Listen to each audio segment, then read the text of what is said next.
Welcome back to Local Talk, and we'll get more local but national and international at the same time with Michael Feinstein, who's a member of the City Council, former mayor of great city of Santa Monica. Michael, thanks, Bill. Michael, two things. First, homeless. Yeah. What'd you guys do in your community? What'd you do? I think we did something bad. I What'd voted against it. Our council voted 5-2 to try and curtail food programs in the community. Why? And make it harder. Well, I think people in our city are feeling like they've done more than their share because, frankly, none of the surrounding cities around Santa Monica do their fair share, and we do end up having more of a regional issue than is our fair share. So however, what'd you do? Stop the food program? what we said is that food programs over a certain size are going to have a whole lot of obstacles, which is going to make it very difficult for those What's to the happen. certain size? 150 people. So what happens if you have more than 150 people? What do you do to these people? Right now, people are putting on the food lines. They're doing it in Palisades Park. They can do it any time during the month. Under the new system, they'll be able to do it once a month if they're able to get both permits from the county and permits from the city. So I think it's disincentivizing that.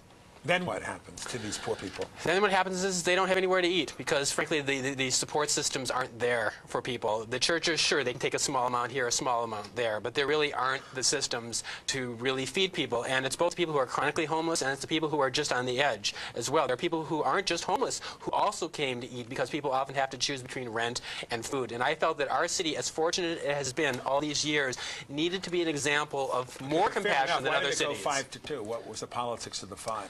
The politics of the 5 is I think the people who voted for it were a mix of two. Some people thought it was tough love and that they were trying to help people get off into food programs that were connected to social services, but I didn't see us making those connections. That was some of the council members. I think some of the other ones, frankly, just wanted to get the people out of the city and saw this as the quickest way to do it. Isn't there also a ban, though, on the locations where they can sleep? Well, actually, that got reported that way, but all we did is we clarified the state anti-trespassing law to say that you can put a sticker in your window to make it more clear, both to the people who own the businesses, to the police, and to the people who want somewhere to sleep, to know where they really can do it and not. Up till now, it was a guessing game because you didn't really have an indication in a storefront window. So you put a sign up with an invitation that they may sleep there? What it says is that if a business doesn't want somebody to sleep in their doorway, now they can put something in there. The way the law is set on the state level is you send in a fax every month to the police department, then the police department comes out and enforces, but if you're homeless and you're looking for somewhere to sleep, you don't know whether it's a place where you're welcome or not welcome. And at least this way, we made it easier for businesses to indicate what their preferences are and for people then to comply with the law. I know it's rather hard to estimate the number of homeless people because, and those estimates are always very controversial. But are there more homeless people in Santa Monica now than there were a year and a half ago? Yeah, we're having more people. I mean, we're somewhere between 1,000 to 1,500 every night. Now, how many of those people are mentally ill, and how many of them are drug addicts or various substance addicts?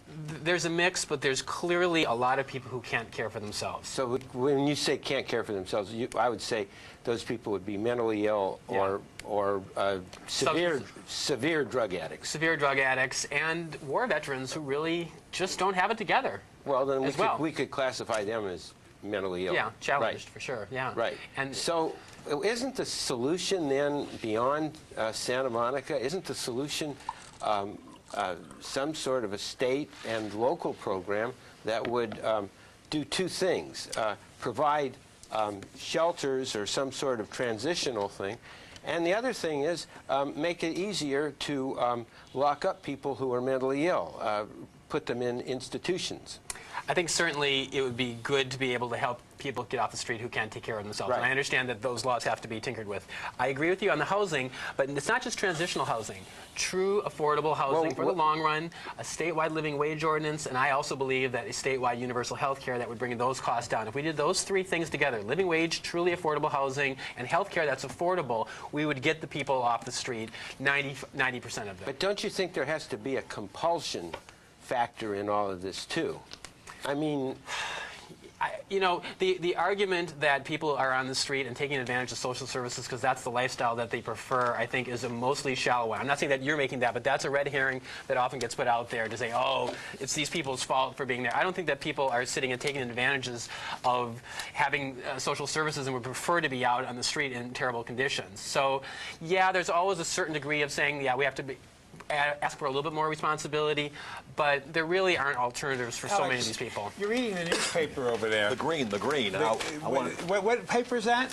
the green. The green? And- Flip it to the camera so Yeah, we can see. and this is Vote green. apparently Mr. Feinstein is an active member of the Green Party. Yes. And the big question is Ralph Nader going to be back in 2004? Well, it's a little early to call that race, but I expect that we'll be in the presidential race. I think it's a good chance that Ralph will run. I think it's a not unreasonable chance that Cynthia McKinney could be our vice presidential candidate, former Democratic congresswoman who was taken out in the last election by the DLC and some other folks in Georgia.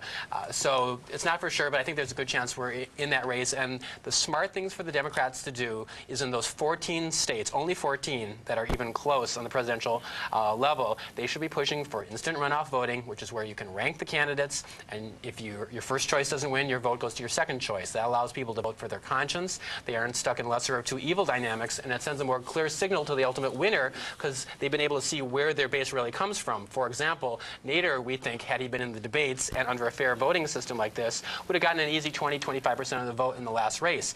Gore wins the presidency, although he won anyway, without the coup that the Supreme Court did.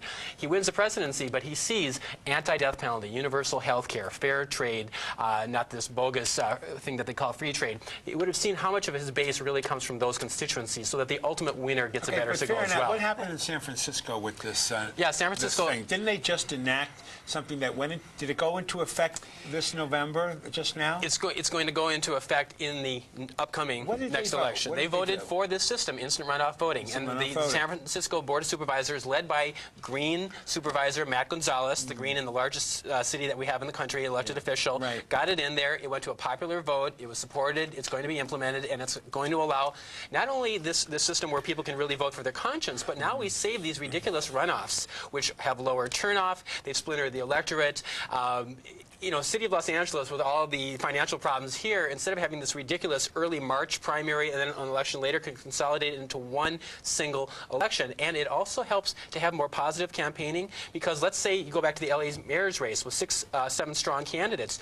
You need the support of the second choices or third choices of people who are backing all those other people. So instead of attacking them, race baiting them, some said, you have to run a positive issue-based campaign. And that's what the experience is in Ireland and Australia. Because your second choice or third choice might be the winner after that. Right. And if I'm running, I have to appeal to the supporters of other candidates, not just bringing those people down. Well, I don't know. It's really complicated, and I got to ask you this question. You brought up Ralph Nader. As we now plummet toward war, and as we read about all these people being unemployed during the Christmas and more layoffs to come, don't you really feel a little bit awful about the election, and shouldn't Nader feel a little bit awful about what happened? I think any conscious person feels awful about the state of our country. Well, but I didn't run for president. Nader ran for president. But the thing is, this is one of the biggest hoaxes,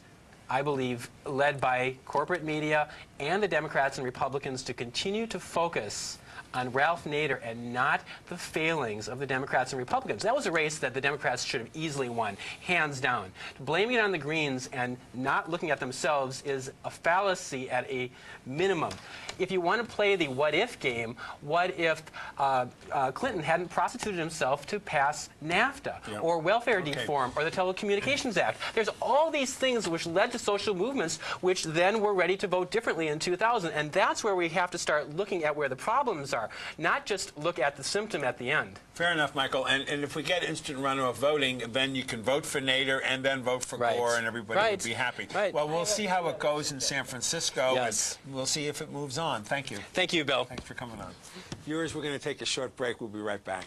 You only have a